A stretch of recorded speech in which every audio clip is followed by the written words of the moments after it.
이야, 정말 이런 일이 다 있네요.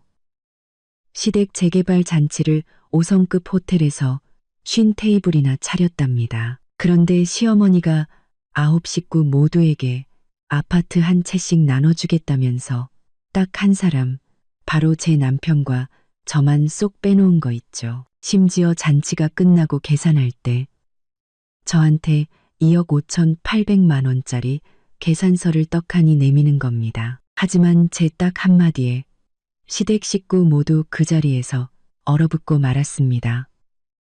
궁금하시죠? 이야기꾼 채널에 오신 것을 환영합니다. 마음을 울리는 진짜 이야기. 지금 바로 시작합니다. 시어머니 박순자 여사에게서 전화가 걸려온 건 제가 막 마지막 음식인 김치찜을 식탁에 올리려던 참이었어요. 그날은 주말이었고 늘 그랬듯 9식구가 모두 시댁에 모여 저녁을 먹는 날이었죠. 전화기 너머로 들려오는 시어머니의 목소리는 기쁨을 주체하지 못하는 듯 한껏 들떠 있었습니다. 나은아, 오늘 반찬 2억에만 더 해라. 아주 중요한 발표를 할 게 있단다. 저는 웃으며 알겠다고 대답했지만 속으로는 고개를 갸웃거렸습니다.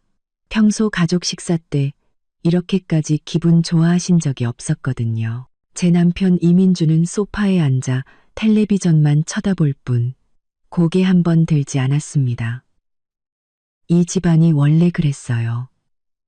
남자는 손님이고 부엌 길은 여자들의 몫이었죠. 형님 최미경과 아가씨 이민아는 수다를 떨며 과일을 깎아먹고 있었지만 누구 하나 저를 도우러 올 생각은 없어 보였습니다. 저도 이젠 익숙했죠. 식탁에 9개의 그릇과 수저가 빼곡히 놓였습니다.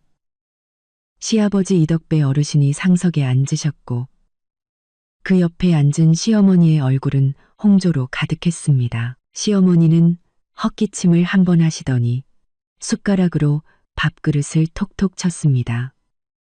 시끄럽던 식탁이 순간 조용해지며 모두의 시선이 그에게로 쏠렸죠. 오늘 다들 모이라고 한 건 하늘이 내려준 것 같은 기쁜 소식을 전하기 위해서란다. 시어머니는 잠시 말을 멈추고 모두의 기대 어린 눈빛을 충분히 즐긴 뒤에야 우렁찬 목소리로 말했습니다. 우리 그 낡은 집 있잖니. 드디어 재개발이 확정됐단다. 와, 그 말에 식탁이 발칵 뒤집혔습니다. 아주버님 이민호가 입이 귀에 걸려 물었죠. 어머니, 진짜예요. 보상금 얼마나 나온대요? 형님 최미경도 바로 거들었습니다. 어머님, 거기 땅이 꽤 넓잖아요. 아파트 몇 채는 받겠는데요? 아가씨 이민아는 신나서 손뼉을 쳤죠. 엄마, 그럼 저도 집 한 채 생기는 거예요? 시어머니는 의기양양하게 웃으며 손을 저었습니다. 구체적인 계획은 아직 안 나왔지만 보상금은 절대 적지 않을 게다. 이제 우리 집안도 활짝 피는 거야. 식탁은 온통 웃음소리로 가득 찼습니다. 다들 얼마를 받게 될지, 얼마나 큰 집으로 이사 갈지 계산하기 바빴죠. 하지만 저만은 심장이 쿵 하고 내려앉는 기분이었습니다. 시어머니가 그 말을 할 때 흥분한 아주버님 부부와 기대에 찬 아가씨의 얼굴은 찬찬히 훑어보면서 심지어 아직 고등학생인 막내 도련님까지 사랑스럽게 쳐다보면서도 제 남편 민중과 저를 볼 때만큼은 그 시선이 스르륵 무심하게 지나쳐버렸기 때문입니다. 그 눈빛 속에는 알아채기 힘든 미세한 떨림이 있었죠. 민주는 전혀 눈치채지 못한 채 그저 바보처럼 웃으며 제 옆구리를 툭 쳤습니다. 여보, 들었어?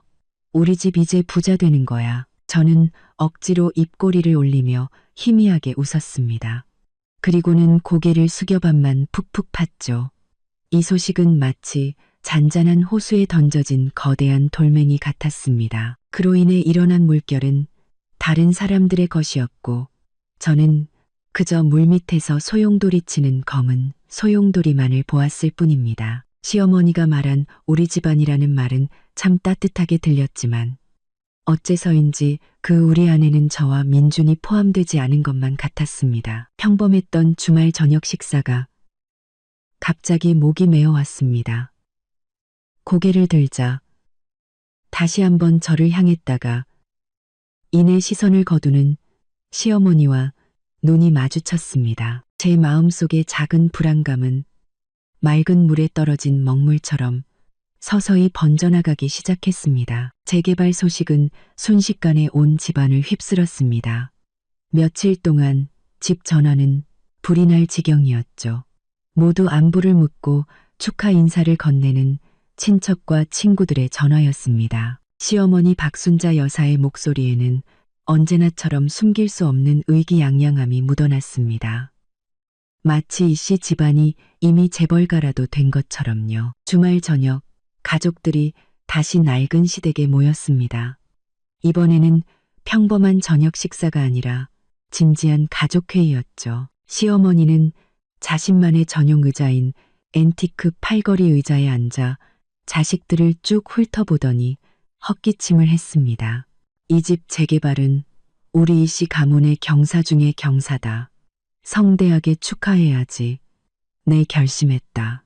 시내에 새로 생긴 그 임페리얼 호텔, 제일 화려한 데로 쉰 테이블을 잡아서 모든 친척과 친구들을 불러 모으자. 우리 이씨 집안이 예전 같지 않다는 걸 똑똑히 보여주는 거야. 임페리얼 호텔이요?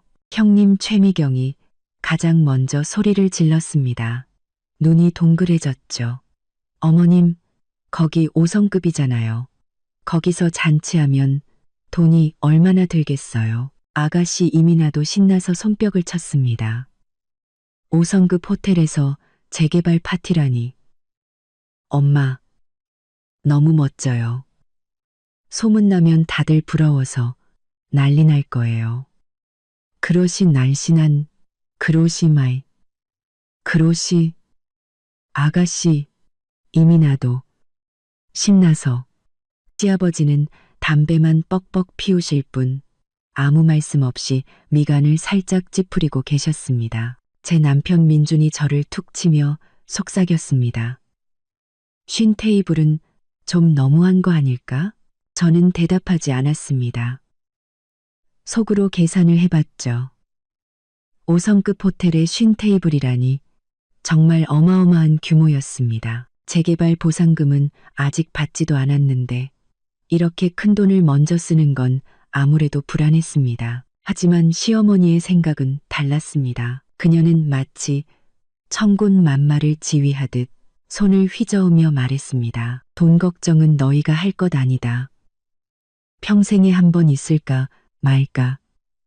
한 이런 날 화려하게 치러야지. 이게 바로 뭐냐. 분위기 띄우기라는 거다. 우리 이씨 가문이 이제 일어섰다는 걸 세상에 알리는 신호탄이지. 시어머니는 잠시 말을 멈추고 방안을 둘러보다가 마침내 제게 시선을 고정했습니다. 제 심장이 괜히 철렁 내려앉았죠. 시어머니는 환하게 웃으며 제게 말했습니다. 나은아, 이 일은 아무리 생각해도 너한테 맡겨야겠다. 그래야 내가 마음이 놓이지. 저는 잠시 멍해졌습니다. 어머님, 그게 무슨 말씀이세요? 봐라. 네 아주버님이랑 형님은 사업 때문에 바쁘고 미나는 덜렁대서 믿을 수가 없지. 막내는 아직 학생이고 너만큼 꼼꼼하고 일 처리 잘하는 애가 없잖니. 호텔 예약하고 메뉴 정하고 손님 명단 짜는 이런 자질구레한 일들. 네가 총괄해서 진행해주면 내가 제일 마음이 놓이겠다. No. 저는 입을 열어 뭔가 말하려 했습니다. 5성급 호텔에 쉰 테이블 규모의 잔치를 준비하는 건 결코 쉬운 일이 아니었습니다. 신경 쓸 것도 많고 힘도 들 텐데 왜 하필 저일까요? 시어머니는 제 마음을 읽기라도 한 듯 덧붙였습니다. 걱정 마라. 내 돈 쓰라는 거 아니니까. 일단 네가 나서서 처리하고 나중에 집안에서 다 정산해 줄게. 절대 손해보게 안 한다. 그녀의 말은 가볍게 들렸지만 마치 부드러운 밧줄처럼 소리 없이 저를 올가매는 것 같았습니다. 민준이 옆에서 끼어들었습니다. 엄마, 나은이도 회사 일이 바쁜데. 시어머니는 즉시 말을 잘랐습니다. 그 목소리에는 반박을 허용하지 않는 단호함이 묻어났죠. 그 목소리에는 바쁘긴 뭐가 바빠. 집안일보다 더 중요한 일이 어디 있니? 나은이는 우리 식구인데 집안을 위해 힘 좀 보태는 게 당연하지. 이걸로 정했다. 민주는 목을 움츠리며 더는 아무 말도 하지 못했습니다. 저는 믿음직스럽다는 듯 하면서도 거절할 수 없게 만드는 시어머니의 미소를 보았습니다. 그리고 아무 말 없는 시아버지와 남일인 듯 딴청을 피우는 아주버님과 아가씨를 훑어보았죠. 결국 입가에 맴돌던 거절의 말을 삼켰습니다. 이 집에서 시어머니의 결정은 거의 바뀌지 않았습니다. 제가 거절했다가는 대의를 생각하지 않고 집안을 위해 희생하기 싫어하는 며느리라는 낙인이 찍힐 게 뻔했죠. 알겠습니다. 어머님, 한번 해볼게요. 제 목소리가 들렸습니다. 시어머니는 즉시 환하게 웃었습니다. 아이고, 역시 우리 나은이가 제일 동시에 내가 사람 하나는 제대로 봤지. 그날부터 제 삶의 리듬은 완전히 바뀌었습니다.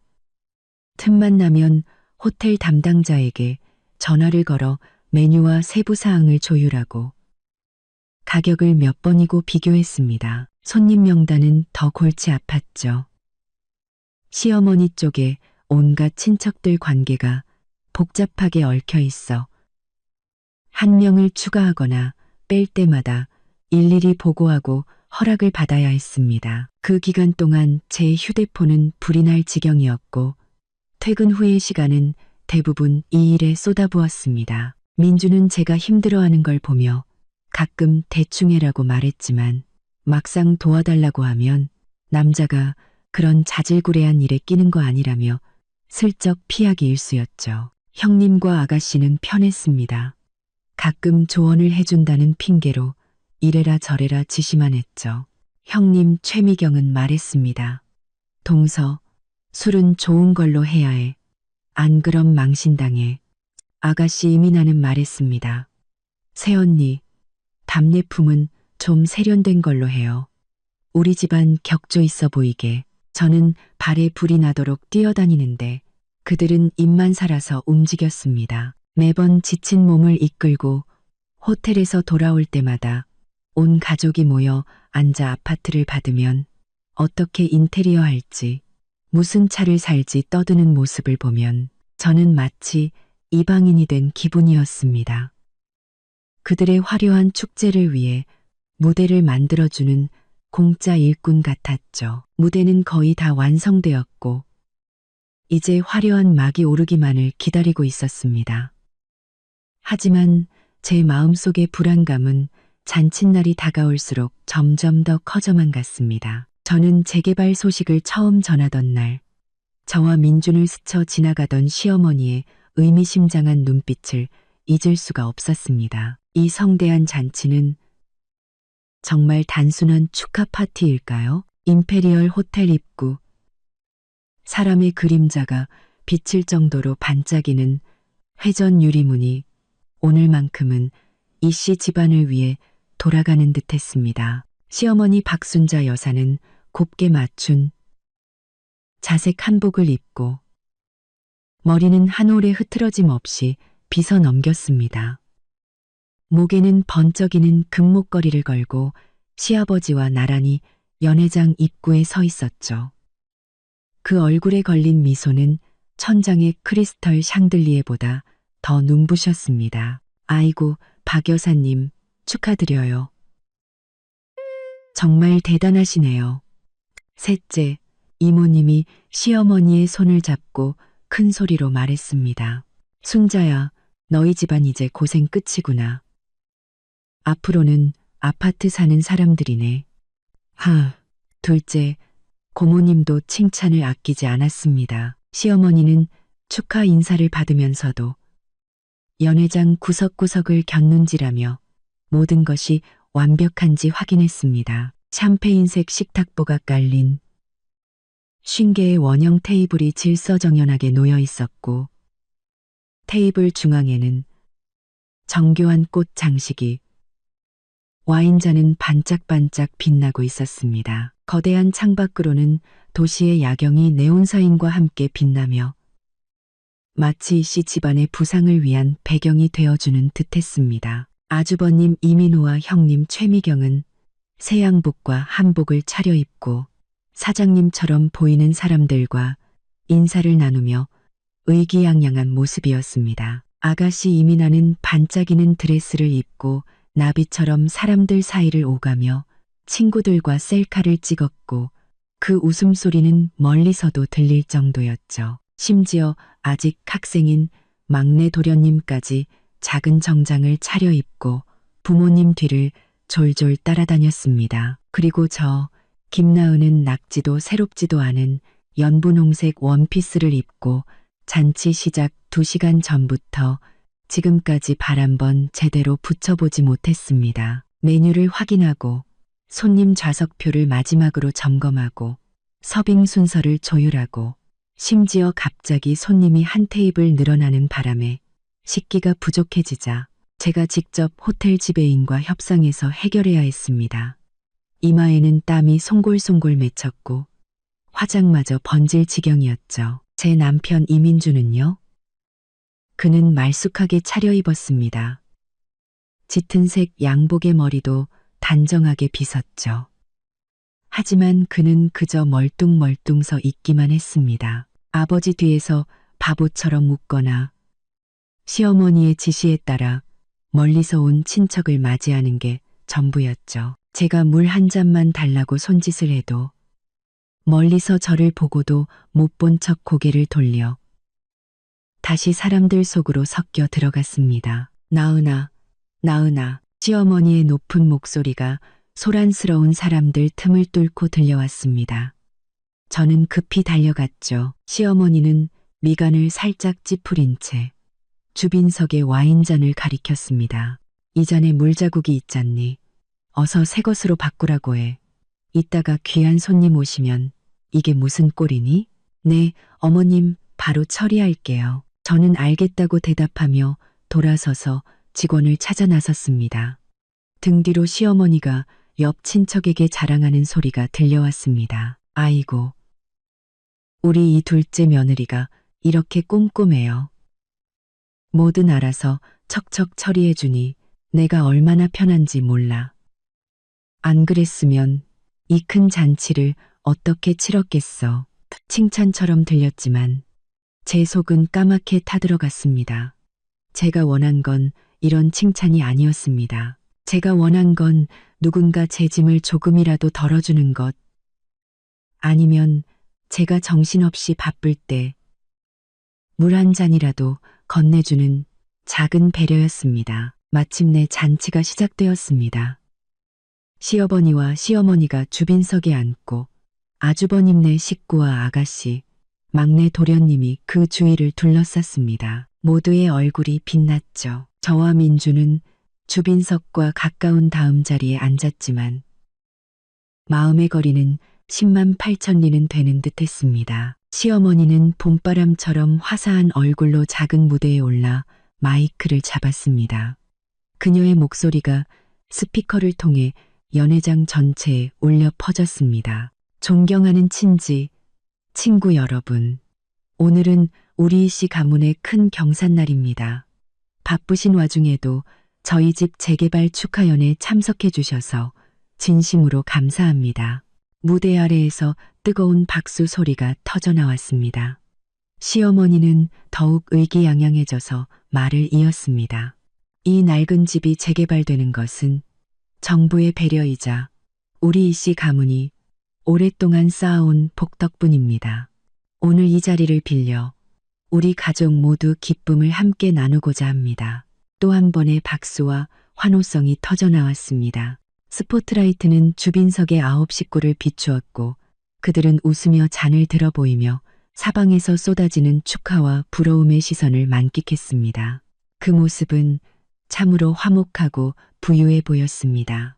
저는 조금 어두운 구석에 앉아 이 화려한 모든 것을 지켜보았습니다. 무대 위에서 열변을 토하는 시어머니를, 주빈석에서 웃고 떠드는 가족들을 보며 갑자기 가슴이 답답해졌습니다. 이 성대한 잔치는 구석구석 제 손길이 닿지 않은 곳이 없었지만 그 어떤 영광도 제 것인 것 같지 않았습니다. 저는 마치 무대 뒤의 스태프 같았습니다. 힘들게 무대를 세우고 조명과 음향을 설치했는데 막상 공연이 시작되자 주연 배우들이 화려하게 등장하고 저는 무대 그림자 속에 서서 좋은 관객석 하나 차지하지 못한 채 그들을 바라봐야만 했습니다. 민주는 제 침묵을 눈치챘는지 팔을 툭 치며 속삭였습니다. 여보, 고생 많았어. 오늘 부모님이 정말 기뻐하시네.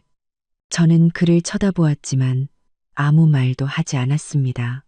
그는 늘 이런 식이었습니다. 일이 끝난 후에야 영혼 없는 고생했다는 말 한마디를 던질 뿐 정작 제가 필요할 땐 결코 나서주지 않았죠. 이 화려한 잔치는 마치 돋보기 같았습니다. 이 집안에서 제 위치를 너무나도 선명하게 비춰주었죠. 쓸모는 있지만 결코 진정으로 받아들여지지는 않는 외부인. 음식들이 차례로 나왔습니다. 5성급 호텔이라는 이름과 비싼 가격에 걸맞게 맛과 모양이 훌륭했죠. 손님들은 잔을 부딪히며 분위기는 최고조에 달했습니다. 이제 클라이맥스가 다가오고 있다는 것을 직감했습니다. 시어머니가 중대 발표를 하겠다고 신신당부했으니 아마 지금일 겁니다. 저는 젓가락을 내려놓고 냅킨으로 입을 닦았습니다. 심장이 저도 모르게 빨리 뛰기 시작했죠. 저는 무대를 바라보았습니다. 흥분과 술기운으로 붉게 달아오른 시어머니의 얼굴을 보며 마음속으로 왔구나 하고 중얼거렸습니다. 역시나 시어머니가 다시 일어서서 모두에게 조용히 해달라고 손짓했습니다. 모든 시선이 다시 그녀에게 쏠렸죠. 그녀는 헛기침을 한 번 하고 마치 은혜를 베푸는 듯한 더없이 자랑스러운 미소를 지었습니다. 그 시선은 무대 아래의 모든 친척과 친구들을 천천히 훑고 지나가 마침내 우리 테이블, 아니 주빈석에 앉은 그녀의 소중한 자식들에게 닿았습니다. 오늘 이 좋은 날, 우리 이씨 가문에 또 하나의 엄청난 경사가 있어 여러분께 알리고자 합니다. 시어머니의 그 말은 마치 뜨겁게 달궈진 인두처럼 연회장 전체를 순식간에 조용하게 만들었습니다. 모두가 목을 길게 빼고 눈을 동그랗게 뜬 채 그 엄청난 경사가 무엇인지 기다렸죠. 배경음악마저 누군가 조용히 꺼버린 듯 했습니다. 무대 위에 선 시어머니는 이런 만인의 주목을 한껏 즐기는 듯 했습니다. 그녀는 일부러 몇 초간 말을 멈추고 탐조등처럼 주빈석에 앉은 소중한 자식들의 얼굴을 하나하나 훑었습니다. 활짝 웃는 아주버님, 이민호, 흥분을 주체 못하고 손을 비비는 형님 최미경, 신나서 들썩이는 아가씨 이민아, 그리고 무슨 좋은 일인지는 몰라도 덩달아 바보처럼 웃고 있는 막내 도련님까지. 마침내 그녀의 시선이 가볍게 저와 민준이 앉은 테이블로 향했습니다. 제 심장이 목구멍까지 차오르는 것 같았고 저도 모르게 치마 자락을 꽉 쥐었습니다. 민준도 긴장했는지 자세를 바로잡았죠. 시어머니는 제가 여러 번 보았던 은혜를 베푸는 듯한 미소를 지으며 마이크에 대고 크고 명확하게 말했습니다. 우리 이씨 가문이 조상님 덕에 이런 재개발이라는 큰 복을 만났습니다. 그래서 보상으로 나오는 아파트는 저와 애들 아빠가 상의해서 결정했습니다. 그녀는 또 한 번 말을 멈추며 모두의 애를 태웠습니다. 무대 아래에서는 이미 분명히 아파트 나눠주는 걸 거야. 이야, 저 집안 진짜 대박 났네. 할머니가 어떻게 나누는지 봐야지. 그게 핵심이야 하는 수군거림이 들려왔습니다. 시어머니는 마치 국가적인 대상을 발표하듯 심호흡을 한 번 하더니 큰 소리로 외쳤습니다. 저희가 받게 될 아파트가 정확히 9채입니다. 그래서 우리 씨 집안의 가장 핵심인 9식구에게 한 사람당 한 채씩 공평하게 나눠주기로 했습니다. 우리 대가족 모두 앞으로 안정된 보금자리를 갖게 되는 겁니다. 무대 아래는 순간 폭발했습니다. 9채를 한 사람당 한 채씩이라니 정말 대단하다. 부러움과 질투, 축하의 시선이 스포트라이트처럼 주빈석의 사람들에게 쏟아졌습니다.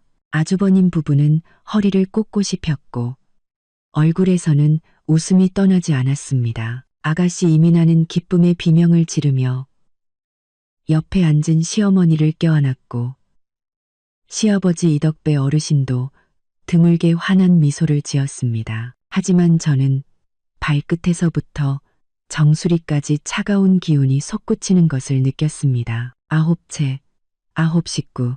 이씨 집안의 가장 핵심인 9식구. 제 머릿속은 뒤엉킨 실타래 같았고 마치 거대한 망치로 한 대 맞은 듯 윙윙거렸습니다. 저는 재빨리 머릿속으로 계산했습니다. 시아버지, 시어머니, 아주버님, 형님, 그리고 그들의 아들까지 5, 아가씨, 막내 도련님, 이렇게 7. 그럼 나머지 2은 혹시 나와 민준? 그래, 분명 그럴 거야. 9채, 9식구. 숫자가 딱 맞잖아. 시어머니도 아까 우리 쪽을 한번 보셨고 제 마음속에 희미한 희망의 불씨가 타올랐습니다. 어쩌면 내가 너무 예민했던 걸지도 몰라.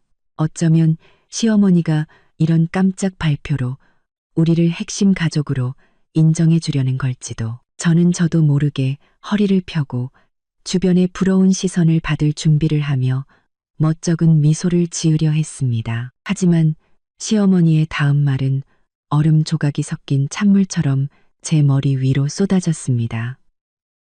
방금 타오르기 시작한 작은 불씨를 연기 한 점 남기지 않고 꺼버렸죠. 시어머니는 손을 들어 한 명씩 지목하기 시작했습니다. 그 목소리는 자부심과 사랑으로 가득 차 있었죠. 첫 번째로 가장 큰 집은 당연히 저와 애들 아빠가 노후에 살 집입니다. 무대 아래에서는 동의의 박수가 터져 나왔습니다. 2번째와 3번째 집은 우리 집 장남 민호와 큰며느리 미경이에게 주겠습니다. 그동안 이 집안을 위해 고생했으니 당연히 받아야죠. 아주버님 부부는 일어나서 환한 얼굴로 사람들에게 손을 흔들었습니다. 4번째 집은 내 금쪽 같은 큰손자에게 나중에 장가갈 때 쓰라고요. 시어머니는 옆에 앉은 조카의 머리를 사랑스럽게 쓰다듬었습니다. 5번째 집은 내 막내딸 미나에게 시집 갈 때 혼수 삼아 화려하게 보내야죠. 아가씨 이민아는 자랑스러운 공주처럼 턱을 치켜들었습니다. 6번째 집은 내 막내 아들 민규에게 대학 졸업하면 바로 신혼집으로 쓰라고요. 그리고 아직 학생인 막내 도련님은 쑥스러운 듯 머리를 극적이며 웃었습니다. 그리고 7번째 집은 시어머니는 잠시 말을 멈추고 아주버님 옆에 앉은 중년 남성을 바라보았습니다. 그는 큰아버님이셨죠. 우리 큰아주버님께 드리겠습니다. 우리 씨 가문의 장손이시고 그동안 집안에 도움도 많이 주셨으니 당연히 한 채 받으셔야죠. 큰아버님은 생각지도 못했는지 얼굴이 빨개져서 연신 손을 모아 감사를 표했습니다. 8번째 집은 시어머니는 다른 친척을 바라보며 말했습니다. 우리 셋째 이모님 댁 외사촌에게 주겠습니다. 예전에 우리 집이 어려울 때 큰 도움을 줬으니 그 은혜를 잊으면 안 되죠. 그 먼 친척 역시 뜻밖의 행운의 기쁨을 감추지 못했습니다. 마지막 9번째 집은 시어머니는 목소리를 높여 다시 한번 좌중을 훑어보고는 마침내 주빈석, 시아버지 옆에 앉은 할머니에게 시선을 고정했습니다. 그분은 시어머니의 여동생, 저의 이모님이셨죠. 이 마지막 집은 내 동생에게 주겠습니다.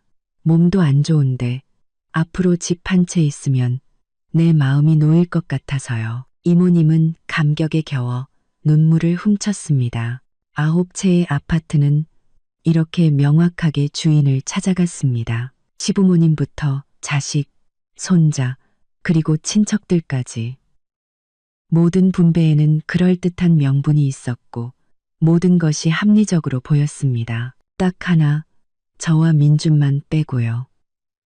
이씨 집안의 둘째 아들과 5년 동안 이 집에 시집와서 오늘 이 잔치를 위해 동분서주했던 둘째 며느리만 빼고요. 세상의 모든 소리가 사라진 것 같았습니다. 저는 무대 위에서 입을 움직이는 시어머니의 모습과 뜻밖의 횡재에 기뻐하는 주빈석 9명의 얼굴, 그리고 주변 하객들의 부러움과 축하, 혹은 구경하는 듯한 표정들만 볼 수 있었습니다. 저는 그 자리에 뻣뻣하게 앉아 있었습니다. 온몸이 얼음장처럼 차가워졌죠. 사방에서 쏟아지는 시선이 느껴졌습니다. 처음에는 부러움이었던 시선이 점차 놀라움, 의혹, 탐색으로 바뀌더니 마침내 숨김없는 동정과 약간의 조롱 섞인 시선으로 변해갔습니다. 옆 테이블에서 들려오는 희미한 수군거림까지 들리는 듯했습니다. 왜 둘째내는 얘기가 없지? 그러게 민준이랑 그 와이프는? 이씨 집안 식구 아니었나? 이거 참 대놓고 망신을 주네. 보아하니 저 둘째 며느리가 시어머니 눈밖에 단단히 났나 보네. 그 말들은 바늘이 되어 제 심장을 촘촘히 찔렀습니다. 제 얼굴에서 핏기가 사라졌고 손가락으로 손바닥을 세게 꼬집었습니다. 손톱이 살을 파고들었지만 아무런 고통도 느껴지지 않았습니다. 거대한 굴욕감이 파도처럼 저를 덮쳤습니다. 20몇 해를 살면서 이렇게까지 모욕적인 순간은 처음이었습니다. 저는 획 고개를 돌려 옆에 앉은 민준, 제 남편을 쳐다보았습니다. 저와 그가 함께 온 가족과 모든 친척들 앞에서 공개적으로 배제당하고 얼굴에 먹칠을 당한 이 순간 그는 무엇을 하고 있었을까요? 그는 고개를 숙인 채 눈앞에 놓인 식어빠진 닭곰탕 그릇만 뚫어져라 쳐다보고 있었습니다. 마치 그 기름 국물 속에서 꽃이라도 피어날 것처럼요. 이수름한 국물 속에서 그의 얼굴은 새빨갛게 달아올랐고 목에는 핏대가 섰습니다. 하지만 그는 마치 주문에 걸린 듯 꼼짝도 하지 않았습니다. 단 한마디의 의문도 불만도 터뜨리지 않았죠. 그는 심지어 저를 쳐다볼 용기조차 없어 보였습니다. 시어머니는 아직도 무대 위에서 가족 화목, 상부상조 같은 뻔한 말들을 늘어놓고 있었습니다. 사람들은 건성으로 박수를 치면서도 힐끔힐끔 우리 테이블, 이 기쁨과 부유함에서 격리된 외로운 섬을 쳐다보았습니다. 잔치의 떠들썩함도 환호성도 값비싼 아파트도 모두 그들의 것이었습니다.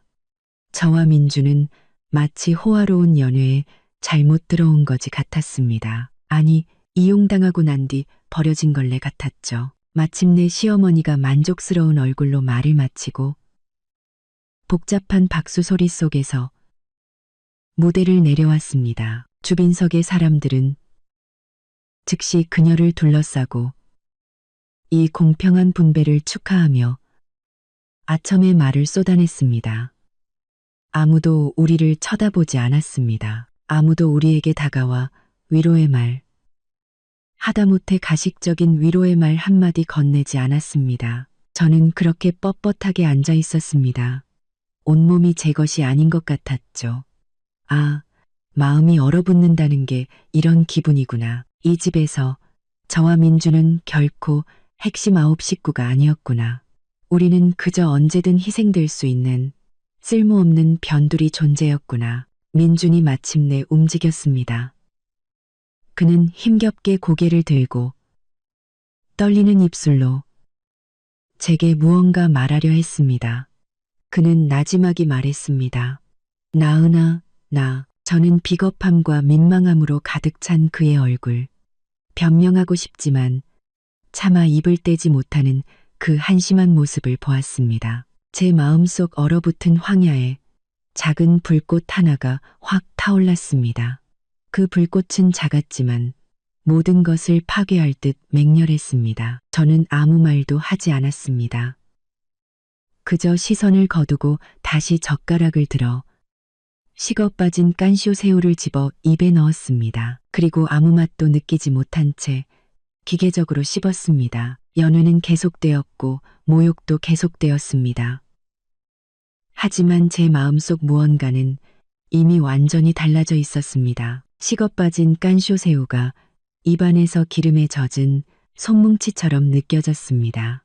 목구멍을 꽉 막아 삼킬 수도 뱉을 수도 없었죠. 저는 그저 기계적으로 씹을 뿐 아무런 맛도 느끼지 못하고 차가운 기름맛만 입안에 가득했습니다. 주빈석의 소라는 파도처럼 밀려와 귀를 때렸습니다. 시어머니 박순자 여사는 자식들과 이득을 본 친척들에게 둘러싸여 전례 없이 환한 얼굴로 돌아가며 건네는 술잔과 아첨을 받고 있었죠. 아주버님 부부의 목소리가 가장 컸고 웃음소리도 가장 요란했습니다.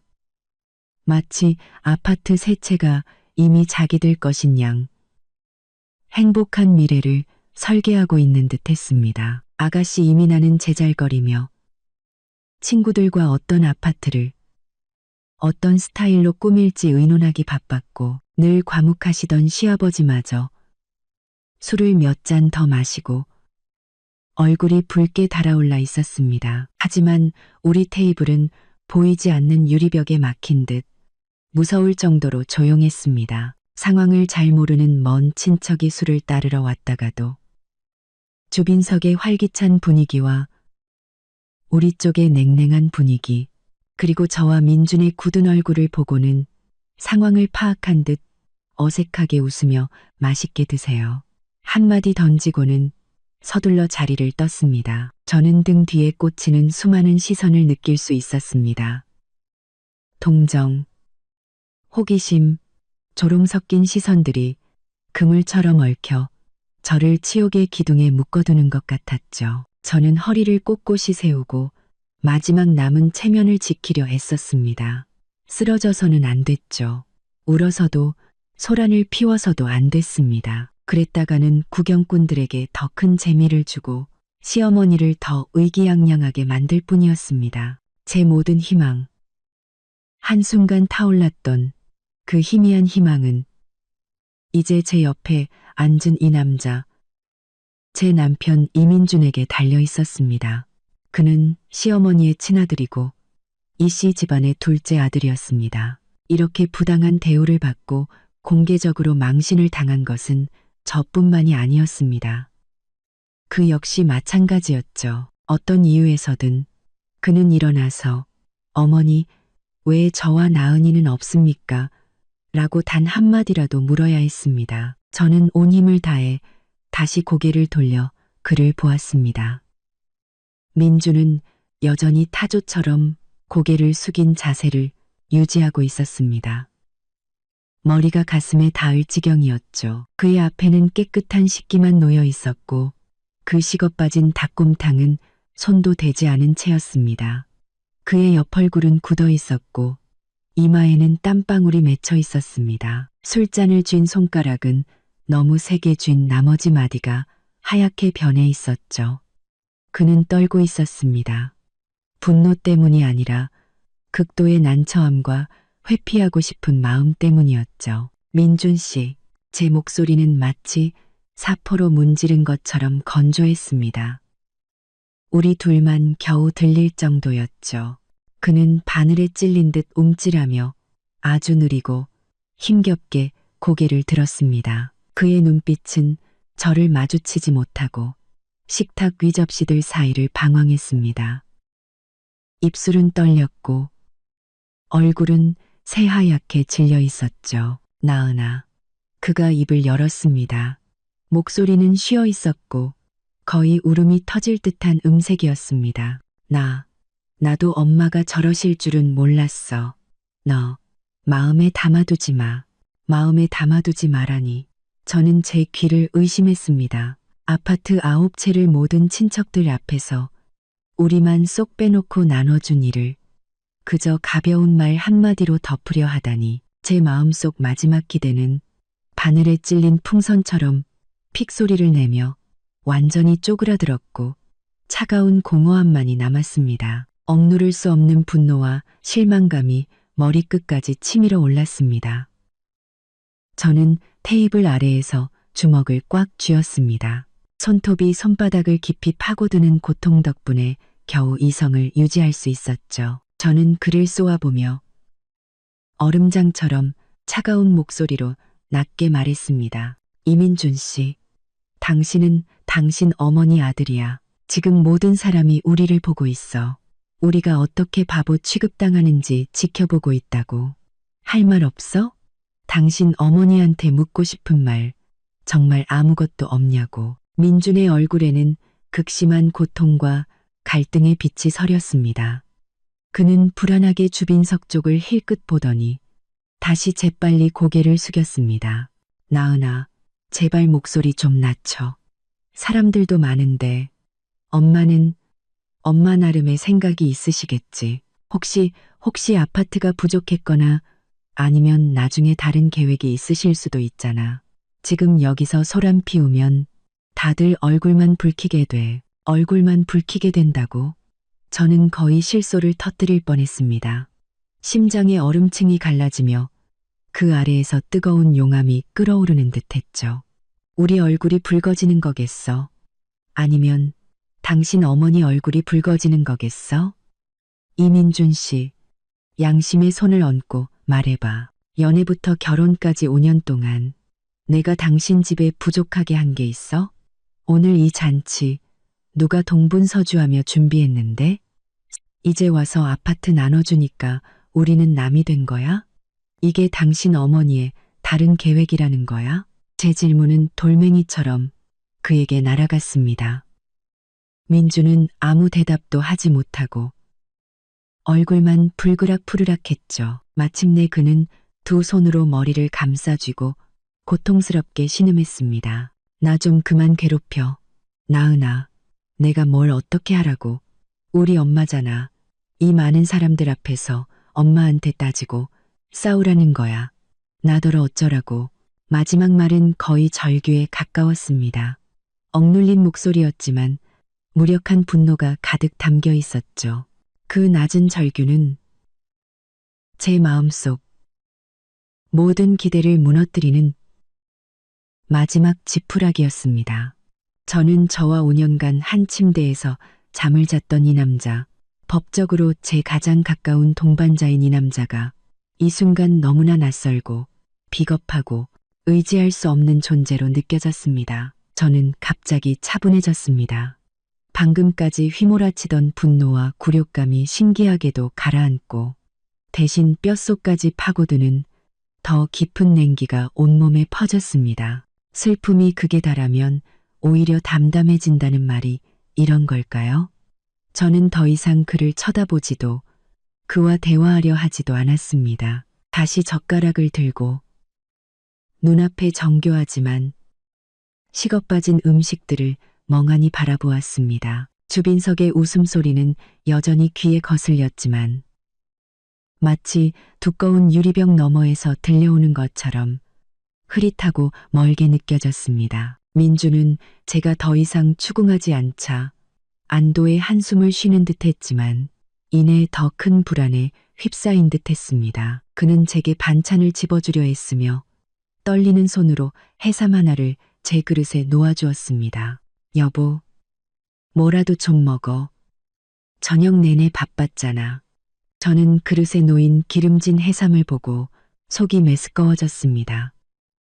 손도 대지 않았고 밀어내지도 않았습니다. 그저 그 자리에 놓인 채 소리 없는 조롱처럼 느껴지도록 내버려 두었죠. 잔치는 이 기묘하고 억압적인 분위기 속에서 막바지를 향해 달려가고 있었습니다. 손님들이 하나둘씩 자리를 뜨며 주빈석으로 가시어머니에게 마지막 축하 인사를 건넸습니다. 우리 테이블을 지날 때면 많은 사람들이 잠시 걸음을 멈추고 복잡한 시선을 던진 뒤 서둘러 자리를 떴습니다. 마침내 시어머니가 사람들 틈에서 벗어나 봄바람처럼 화사한 얼굴로 우리에게 다가왔습니다. 저와 민준의 굳은 얼굴은 보이지 않는다는 듯, 아니, 전혀 신경 쓰지 않는다는 듯 말이죠. 그녀는 웃으며 은혜를 베푸는 듯한 말투로 우리에게 말했습니다. 큰애네는 새로 생긴 쇼핑몰 구경 간다고 약속이 있고,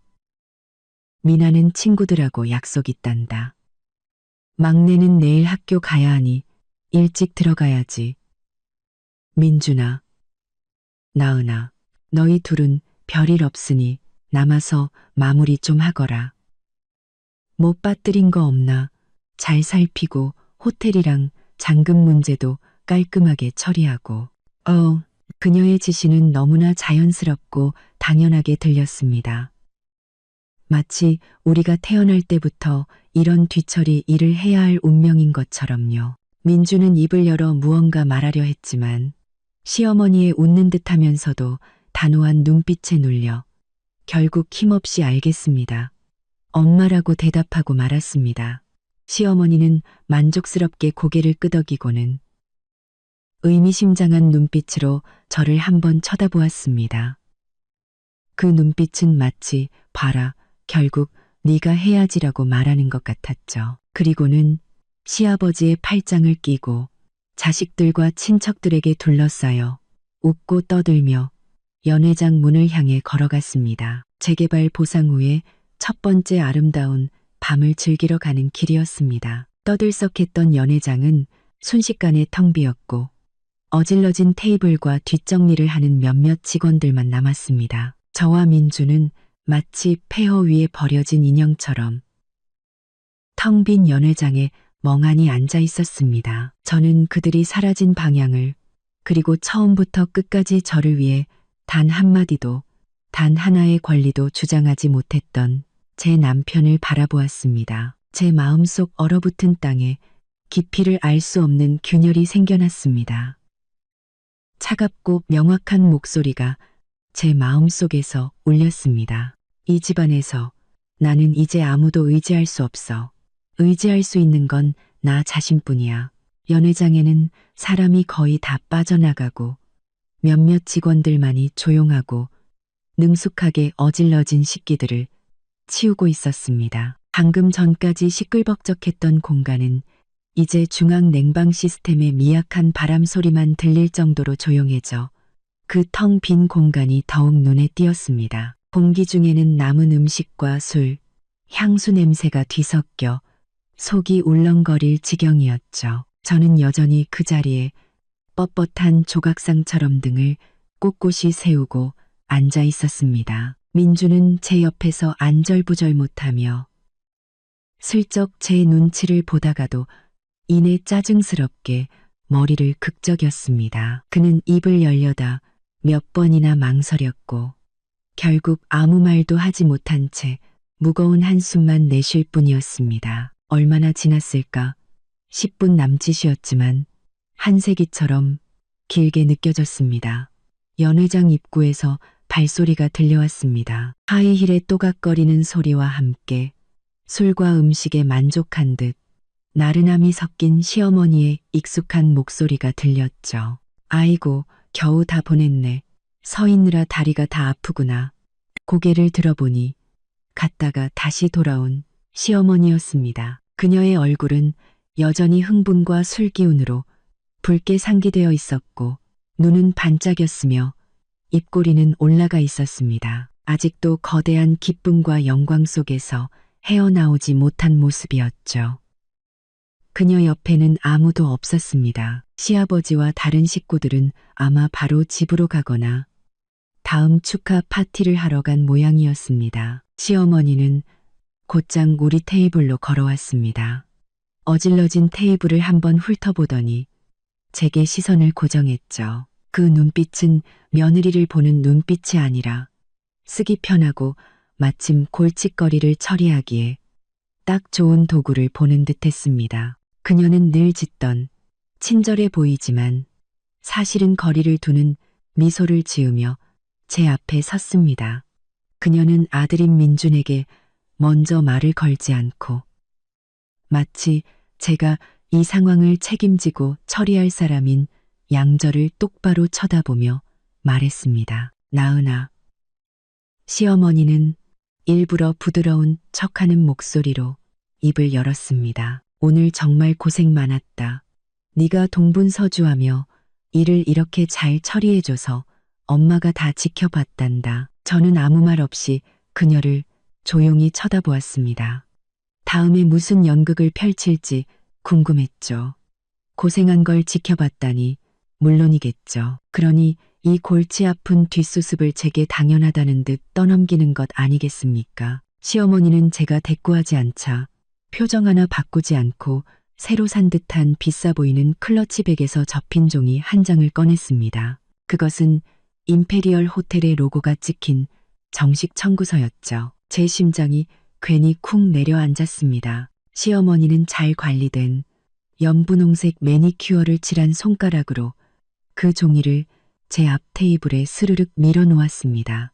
그 동작은 우아했지만 거부할 수 없는 힘이 실려 있었죠. 이게 오늘 잔치 비용 청구서란다. 호텔에서 방금 줬어. 잔금을 치러야 한다더구나. 그녀의 말투는 너무나도 태연해서 마치 저기 물 한 잔만 갖다 줄래? 라고 말하는 것처럼 자연스러웠습니다. 제 시선은 그 숫자에 꽂혔습니다. 어느 정도 예상은 했지만 그 숫자는 여전히 뜨겁게 달궈진 인두처럼 눈을 아프게 했습니다. 258, 0, 0원, 2억 5,800만 원 정, 2억 5,800만 원, 이른바 축하연이라는 이름 아래 그녀와 다른 8명을 영광의 정점으로 올려놓고 저와 민준을 먼지 구덩이로 밀어넣었던 바로 그 잔치의 비용이었습니다. 저는 이미 초기 계약금으로 5천만 원을 제 돈으로 냈습니다. 그건 제가 몇 년간 악착같이 일해서 모은 돈의 대부분이었죠. 그런데 이제 2억 5,800만 원이라는 거대한 잔금이 산처럼 제 앞에 놓였습니다. 피가 머리끝까지 솟구치는 것 같았고 귓가에서는 윙윙거리는 소리가 났습니다. 엄청난 황당함과 모욕감의 가까스로 유지하던 냉정이 무너질 것 같았죠. 제 옆에 앉은 민준이 숨을 들이켜며 몸을 심하게 떠는 것이 느껴졌습니다.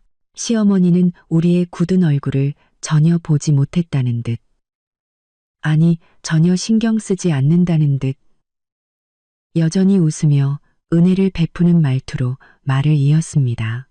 이 돈은 네가 일단 좀 내주렴.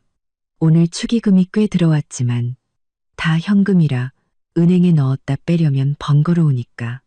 마침 너한테 모아둔 돈이 좀 있잖니. 일단 그걸로 내고 어차피 나중에 다 집안에서 정산할 돈이니까. 재개발 보상금 나오면 한 푼도 안 떼고 다 돌려줄게. 어쩌면 엄마가 수고비까지 얹어줄지도 모르지. 일단 내라. 집안에서 정산한다. 보상금 나오면 돌려준다. 한마디 한마디가 제 뺨을 후려치는 소리 같았습니다. 재개발 보상금이 언제 나올지는 아무도 모릅니다. 설령 나온다 해도 9채의 아파트는 이미 주인이 정해졌는데 저와 민준의 몫이 어디 있겠습니까? 2억 5,800만 원을 제게 내라니요. 재전 재산을 털어도 계약금 5천만 원을 합쳐도 턱없이 부족합니다. 이건 명백히 돌려줄 생각이 없는 것이었습니다. 제 돈으로 그들의 화려한 잔치 비용을 치르게 하려는 속셈이었죠. 어쩌면 이걸 빌미로 저를 완전히 빈털터리로 만들어 이 집에서 더는 발붙이지 못하게 하려는 걸지도 모릅니다. 저는 획 고개를 들어 시어머니의 눈을 똑바로 쳐다보았습니다. 그녀의 눈에는 일말의 죄책감이나 미안함도 없었습니다. 오직 교활한 계산과 저를 완전히 얕보는 듯한 확신만이 가득했죠. 그녀는 제가 대의를 생각해서 제 성격상 참고 넘어갈 것이라고.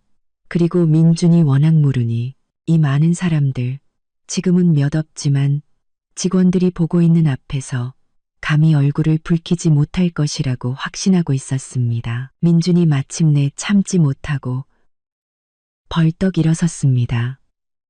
그의 목소리는 흥분과 공포로 떨렸죠. 엄마, 2억 5,800만 원이라니 이건 너무 많잖아요. 나은이가 어떻게 이 큰 돈을 내요. 시어머니의 얼굴에서 미소가 순식간에 사라졌습니다. 그녀는 아들을 쏘아보며 노골적인 불만과 위협이 담긴 눈빛으로 말했습니다. 많긴 뭐가 많아. 5성급 호텔에서 쉰 테이블이나 차렸는데 이 가격이면 싸게 한 거야. 나은이가 못 내면 네가 어떻게든 해야지. 너희는 부부잖아. 집안일 하는데 돈 좀 먼저 내는 게 뭐 그리 대수라고. 설마 떼어먹기라도 하겠니? 하지만 엄마, 민준이 반박하려 했지만 시어머니의 차가운 시선의 목소리는 점점 작아졌고 결국 힘없이 중얼거렸습니다.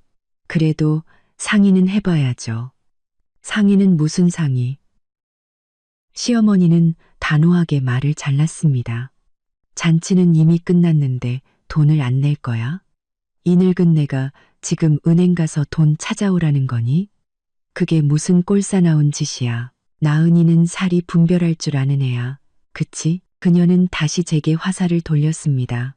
부드럽지만 날카로운 말투였죠. 나은아, 엄마는 네가 방법이 있을 거라고 믿는다. 일단 계산부터 하고 다른 사람들이 우리 집안 흉보게 하지 말자. 나중에 우리끼리는 다 좋게 해결할 수 있잖니. 저는 그 위선적인 얼굴과 판결문 같은 청구서, 그리고 사리분별, 좋게 해결 운운하는 말을 들으며 오늘 밤 공개적으로 당했던 모욕과 처음부터 끝까지 침묵했던 민준의 모습을 떠올렸습니다. 억눌렀던 모든 분노와 굴욕, 억울함이 그 순간 폭발하는 대신 이상하게도 차갑고 단단한 무언가로 응축되었습니다. 저는 천천히, 아주 천천히 손을 뻗어 가볍지만 천근만근처럼 무거운 그 청구서를 집어들었습니다. 종이의 날카로운 모서리가 손가락 끝을 아프게 베었습니다. 저는 고개를 들었습니다.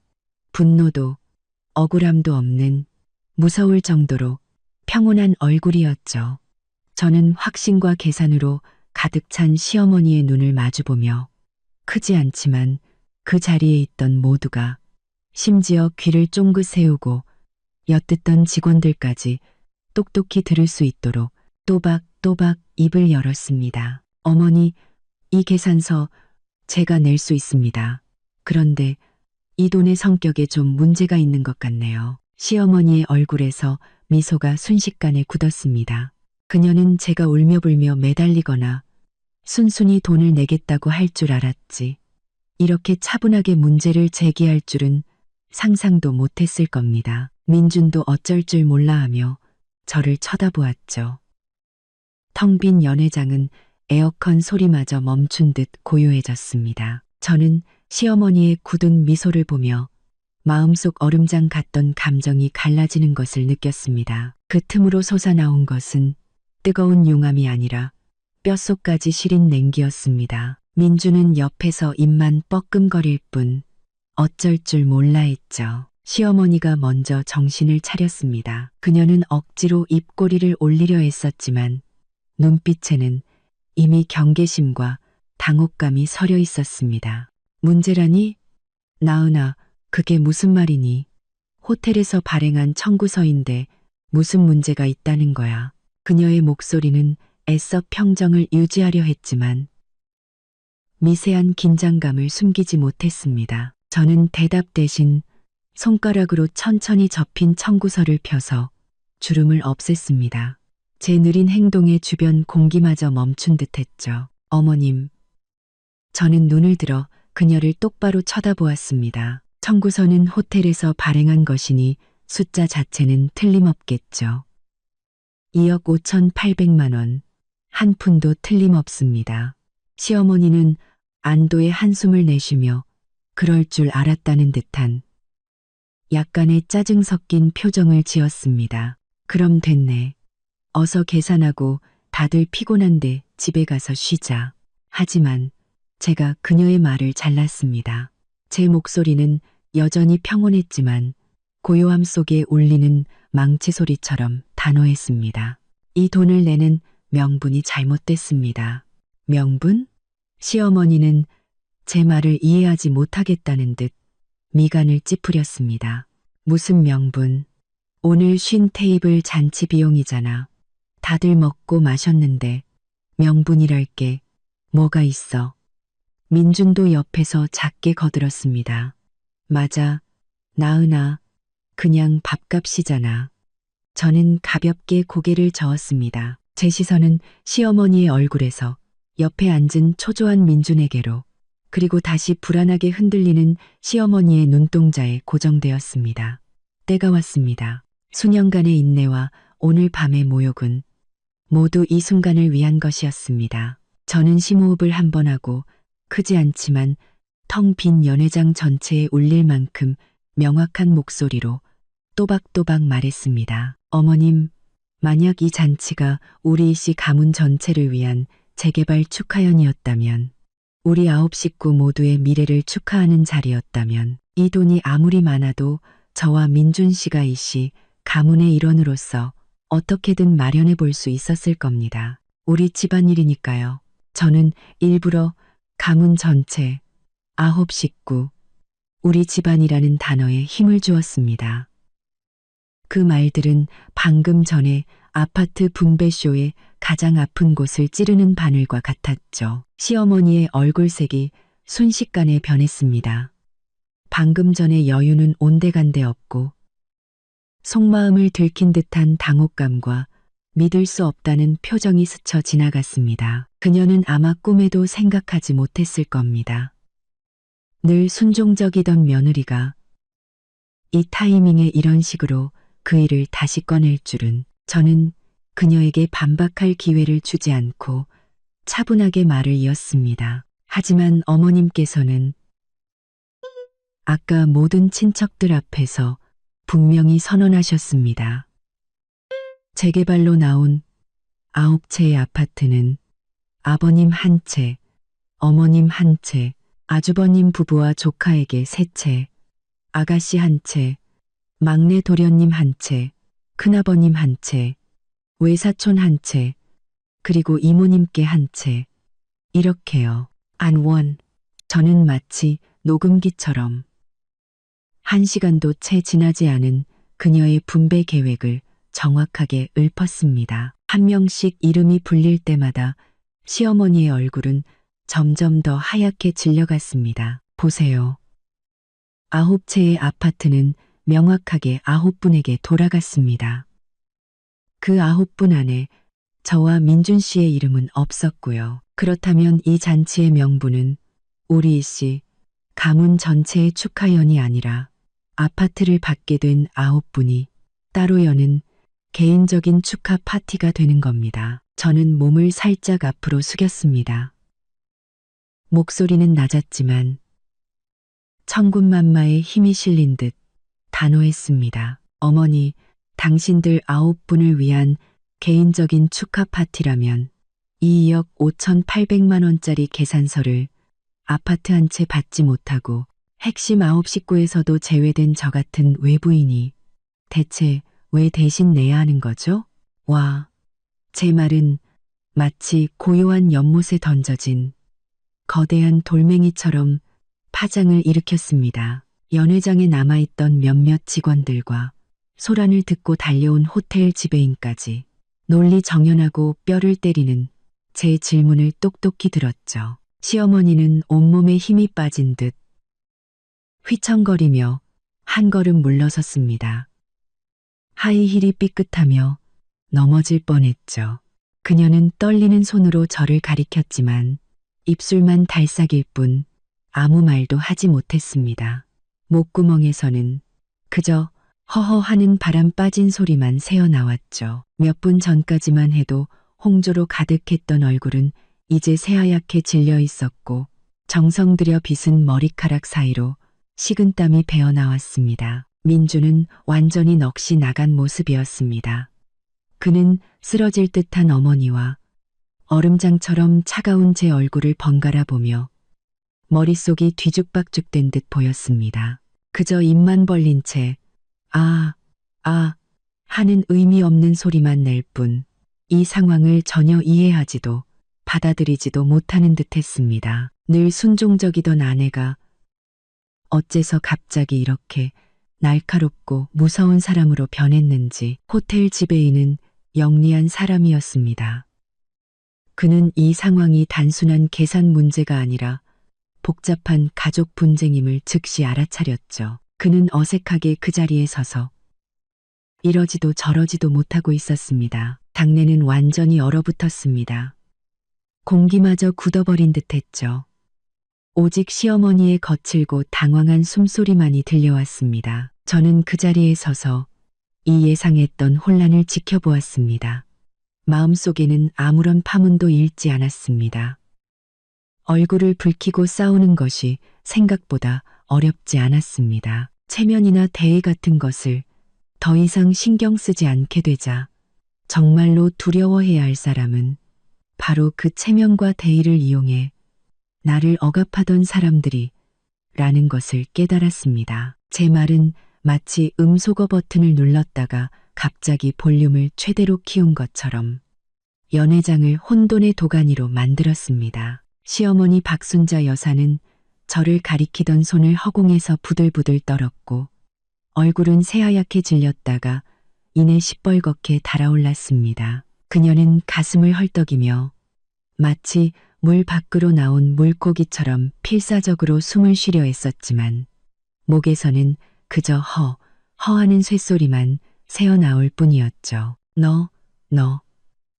시어머니는 마침내 이빨 사이로 목소리를 쥐어짰습니다. 그 목소리는 날카롭게 갈라져 있었고 믿을 수 없다는 듯한 분노가 가득했습니다. 나은이, 너 지금 제정신이야? 미쳤어? 엄마. 민준이 그 비명소리에 정신을 차린 듯 벌떡 일어났습니다. 그의 얼굴에는 전례 없는 공포와 혼란이 가득했죠. 그는 이성을 잃은 듯한 어머니와 얼음장처럼 차가운 저를 번갈아 보며 안절부절 못했습니다.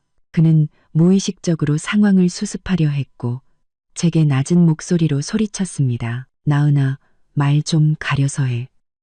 어떻게 엄마한테 그런 식으로 말대꾸를 해. 그리고는 시어머니에게 다가가 휘청거리는 그녀를 부축하려 했으며 애원했습니다. 엄마, 화내지 마세요. 그러다 몸 상하세요.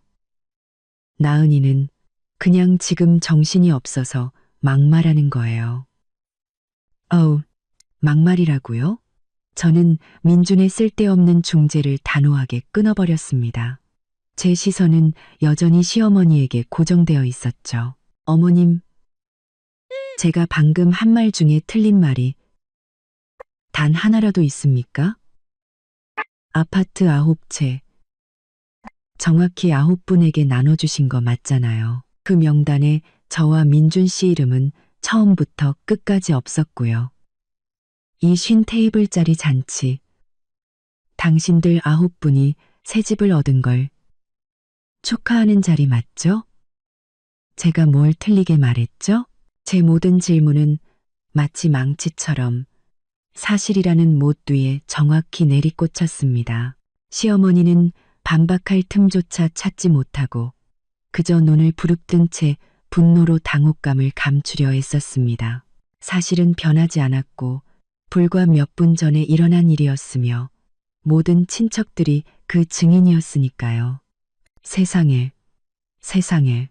시어머니는 민준의 손을 뿌리치고는 뒤로 비틀거리다 의자에 부딪혀 겨우 넘어지지 않았습니다. 그 모습에 체면을 완전히 구긴 그녀는 분노에 차서 제 코앞을 가리키며 쉰 목소리로 소리쳤습니다. 김나은, 내가 너를 잘못 봤다. 이렇게 배은망덕한 애인 줄은 몰랐어.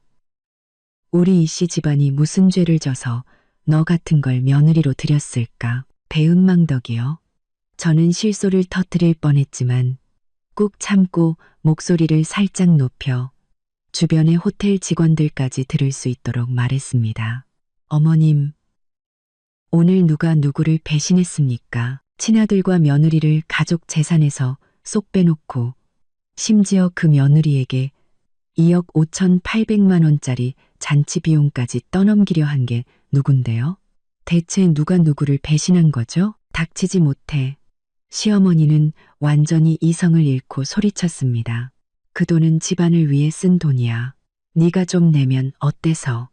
네 돈이 민준이 돈이고 민준이 돈이 우리 씨 집안 돈이지. 이제 와서 그렇게 선을 그어? 너 이혼이라도 하자는 거야? 그녀는 마침내 자신이 가진 가장 강력한 무기 이혼이라는 카드를 꺼내들었습니다. 배경도 없는 제가 이혼하면 모든 것을 잃을 것이라 생각했겠죠. 하지만 그건 그녀의 착각이었습니다. 민주는 이혼이라는 말에 얼굴이 하얗게 질려 시어머니를 붙잡았습니다. 그녀의 엄마, 무슨 그런 말씀을 하세요. 나은아, 어서 엄마한테 사과해. 제발. 그는 땀을 뻘뻘 흘리며 무력한 말만 반복할 뿐이었습니다. 호텔 지배인이 더는 못 보겠는지 어색한 미소를 지으며 나섰습니다. 사모님, 선생님, 계산서는 직원들도 퇴근해야 하니 일단 진정하시고 집안일은 집에 가서 천천히 의논하시고 계산부터 해주시면 안 될까요? 그의 말은 불난 집에 기름을 붓는 격이었습니다. 시어머니는 사면 촉가에 몰리자 갑자기 의자에 주저앉아 다리를 치며 울부짖기 시작했습니다. 아이고, 세상에, 며느리가 시어미를 잡네. 우리가 뭘 잘못해서 저런 며느리를 들여서 이 망신을 당하나. 예전 같았으면 저도 두려워하며 타협했을지 모릅니다. 하지만 지금 제 마음속에는 차가운 혐오감만이 가득했습니다. 또 저 수법, 민주는 어머니가 우는 모습에 더 당황해서 어쩔 줄 몰라 하며 제게 화를 냈습니다. 김나은, 엄마가 저렇게 우시는데 보고만 있을 거야. 당장 사과하지 못해. 돈은 우리가 어떻게든 마련하면 되잖아. 저는 이 혼란스러운 광경을 지켜보았습니다. 떼쓰는 시어머니, 무능하게 분노하는 남편, 그리고 구경하는 직원들. 정말이지 황당하고 우스꽝스러운 가족이었습니다. 저는 이 싸움이 오늘 끝나지 않으리란 것을, 적어도 시어머니의 뜻대로는 끝나지 않으리란 것을 직감했습니다. 저는 심호흡을 한번 하고 그 모자에게서 시선을 돌려 난처해하는 호텔 지배인에게 말했습니다. 지배인님, 보기 흉한 모습을 보여드려 죄송합니다. 보시다시피 저희 집안 사정 때문에 이 계산서의 지불 주체를 다시 확인해야 할 것 같습니다. 오늘 바로 결제하기는 어려울 것 같으니 호텔 규정대로 처리해 주십시오. 필요하다면 경찰에 신고하셔도 저희는 협조하겠습니다. 제 말에 시어머니의 울음소리가 뚝 그쳤습니다. 경찰. 이 일이 경찰서까지 알려지면 그녀의 체면은 완전히 땅에 떨어질 테니까요. 민준도 겁에 질렸습니다. 경찰이라니. 지배인은 당황하며 손을 저었습니다. 아이고, 사모님, 그럴 것까지야. 일단 진정하시고 내일 다시 연락해서 해결 방법을 찾아보시죠. 그는 이 뜨거운 감자를 빨리 치워버리고 싶어 했습니다. 좋습니다. 그렇게 하시죠. 번거롭게 해드려 죄송합니다. 저는 고개를 끄덕이고 더 이상 시어머니나 민준을 쳐다보지도 않은 채 의자에 놓아둔 낡은 핸드백을 들고 연회장 문을 향해 걸어 나갔습니다. 등 뒤로 시어머니의 악에 바친 욕설과 민준의 다급한 목소리가 들렸지만 더는 제게 중요하지 않았습니다. 엘리베이터 문이 닫히며 그 모든 소란이 차단되었습니다. 반짝이는 엘리베이터 문에 비친 제 얼굴은 창백했지만 눈빛만은 그 어느 때보다 단단하고 선명했습니다. 그 이른바 우리 집에 돌아왔을 때 저는 마치 큰 전쟁을 치른 것처럼 온몸이 피곤했습니다. 발을 아프게 하던 하이힐을 벗어던지고 차가운 바닥을 밟자 그 냉기가 오히려 혼란스러웠던 머리를 맑게 해주었습니다. 저는 불도 켜지 않은 채 어두운 거실 소파에 몸을 던졌습니다. 얼마나 지났을까? 문 밖에서 조심스럽게 열쇠 소리가 들리더니 이민준이 어둠 속으로 들어왔습니다. 제가 어둠 속에서 불 켜지 마 라고 말하자 그는 깜짝 놀라 그 자리에 멈춰 섰습니다. 그는 엉망인 모습으로 제 앞에 주저앉아 제가 들어본 적 없는 애처로운 목소리로 말했습니다. 나은아, 미안해. 뭐가 미안한데요? 제 목소리는 저 자신도 낯설 만큼 차갑고 평온했습니다. 당신 어머니의 모욕이요? 당신의 침묵이요? 아니면 결국 나를 그런 궁지에 몰아넣은 거요? 그는 대답하지 못했습니다. 저는 계속해서 말했습니다. 그는 대답하지 못했습니다. 이민준 씨, 연애부터 결혼까지 5년 동안 내가 당신 집에 당신 어머니께 최선을 다했다고 생각해. 명절 선물 한 번 걸은 적 없고 편찮으실 때마다 병수발 들었어. 그런데 어제 일은 대체 뭐야? 9채의 아파트를 모든 친척들 앞에서 우리만 빼고 나눠줬어. 그게 당신 어머니의 방식이야? 엄마는 그냥 순간적으로 그러셨을 거야. 그가 힘없이 변명했습니다. 순간적으로? 외부인에게 집을 나눠주는 것도 나한테 2억 5,800만 원짜리 계산서를 떠넘기는 것도 순간적인 실수라고? 이민준 씨, 당신은 그걸 믿어? 그는 침묵했습니다. 그리고 당신은 제 시선이 칼날처럼 그에게 꽂혔습니다. 그 모든 순간 동안 당신 자신을 위해, 나를 위해 단 한마디라도 했어? 당신 어머니 눈에는 당신이나 나나 그냥 마음대로 희생시켜도 되는 외부인일 뿐이야. 당신이 반항하지 못할 거라는 걸, 내가 당신과 이 가정을 위해 참고 넘어갈 거라는 걸 너무나 잘 알고 있었던 거지. 제 말은 채찍이 되어 그를 후려쳤고 그는 마침내 두 손에 얼굴을 묶고 억눌린 울음을 터뜨렸습니다. 나도 이러고 싶지 않았어. 그럼 내가 어떡하라고. 우리 엄마잖아. 내가 엄마랑 싸우면 사람들이 나를 불효자라고 욕할 거 아냐. 그럼 이 집은 깨지는 거라고. 이 집? 저는 그를 내려다보며 마음속 마지막 희망의 불씨마저 꺼져버리는 것을 느꼈습니다. 이민준 씨, 당신 어머니가 아파트 분배를 발표한 그 순간부터 이 집에 내 자리가 있었을까? 아니, 애초에 있기는 했을까? 그는 울음을 멈추고 멍한 얼굴로 저를 쳐다보았습니다. 나은아, 제발 그런 말 하지 마. 우린 가족이잖아. 가족? 저는 자리에서 일어났습니다. 이민준 씨, 정신 차려. 당신네 가족에게 김나은은 처음부터 외부인이었어.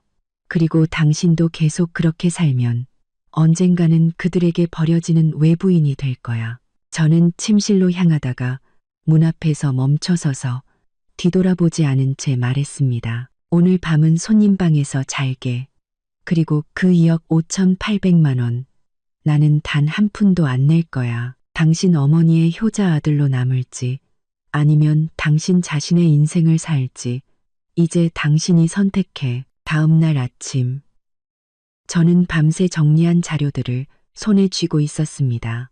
시어머니가 감히 나를 이렇게까지 무시한 건 결국 내가 기댈 곳 없는 만만한 사람이라고 생각했기 때문이겠죠.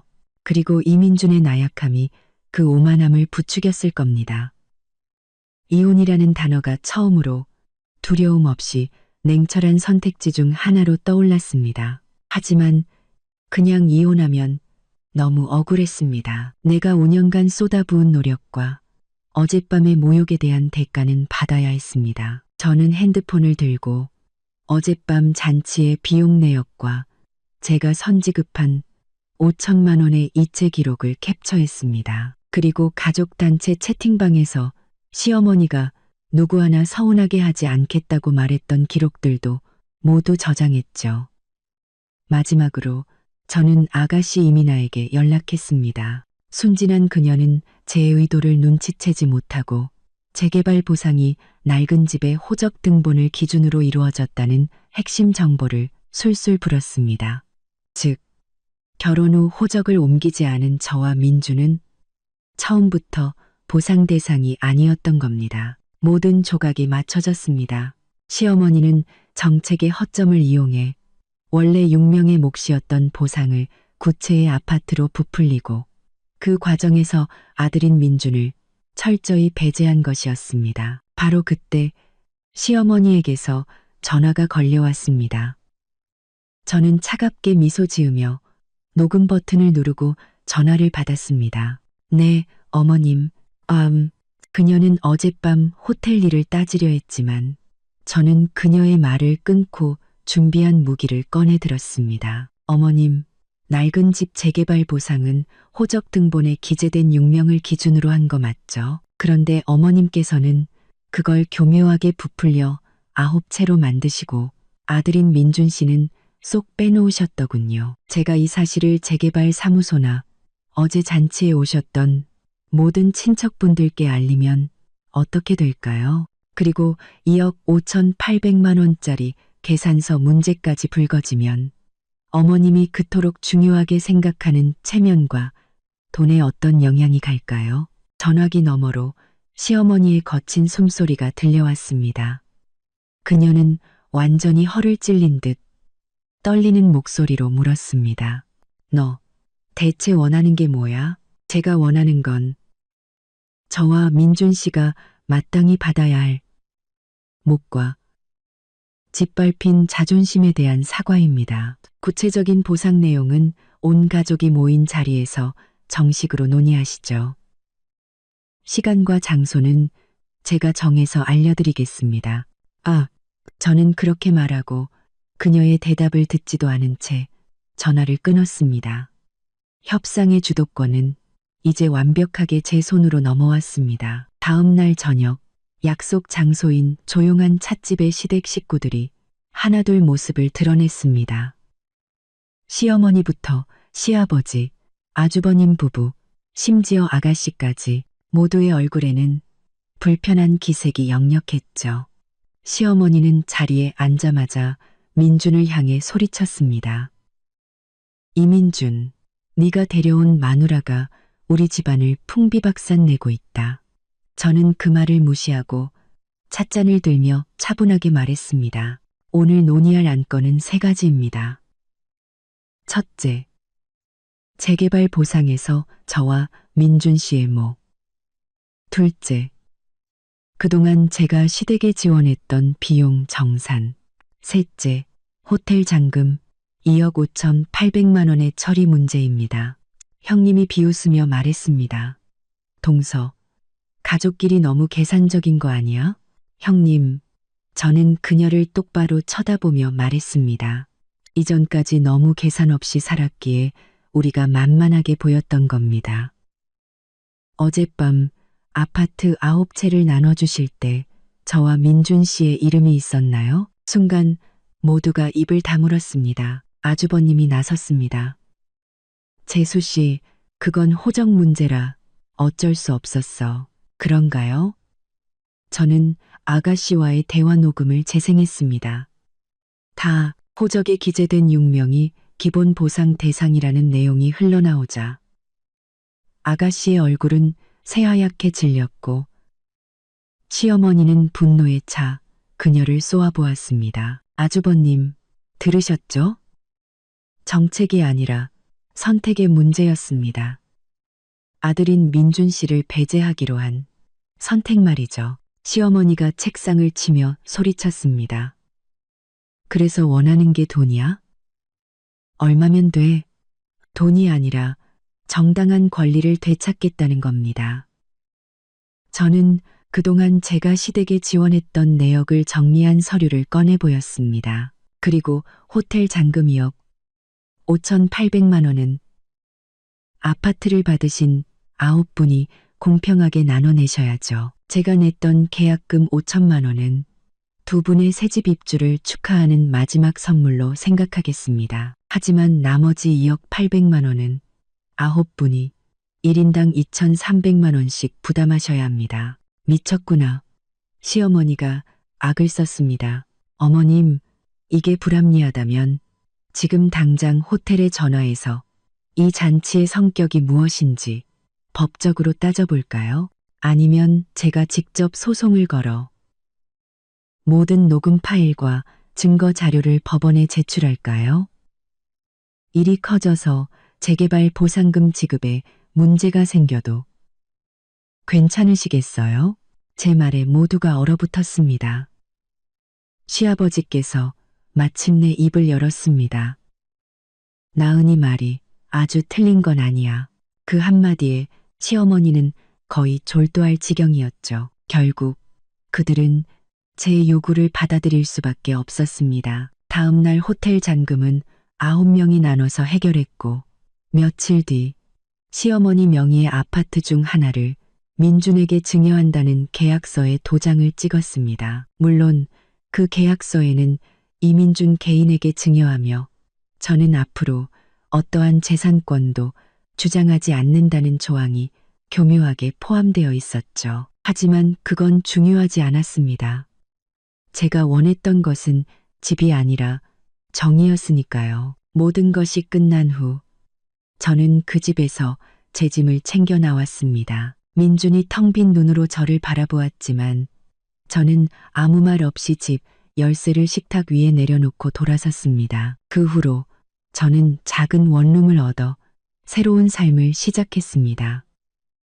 시댁 식구들의 연락은 모두 차단했고 오직 제 자신을 위해 살았습니다. 일에 집중해서 승진도 했고 주말에는 운동을 하거나 책을 읽으며 온전히 저만의 시간을 보냈죠. 얼마 후 우연히 고등학교 동창에게서 연락이 왔습니다. 그는 제 근황을 궁금해하며 조심스럽게 커피 한잔 하자고 제안했습니다. 예전 같았으면 거절했겠지만 이제 저는 망설일 이유가 없었습니다. 저는 따스한 햇살을 받으며 전화기 너머로 미소 지으며 말했습니다. 좋아요. 다음 주 화요일 오후의 시간. 괜찮아요. 전화를 끊고 서점 안으로 들어서자 맑은 풍경 소리가 들려왔습니다. 저는 책들 사이를 천천히 걸으며 마음속 깊은 곳에서부터 차오르는 평온함을 느꼈습니다. 허울뿐인 가족을 잃었지만 온전한 제 자신을 되찾았습니다. 족쇄를 끊어낸 제 손으로 이제 제 인생의 운전대를 단단히 잡고 나아갈 겁니다. 제 인생의 새로운 페이지는 이제 막 시작되었으니까요.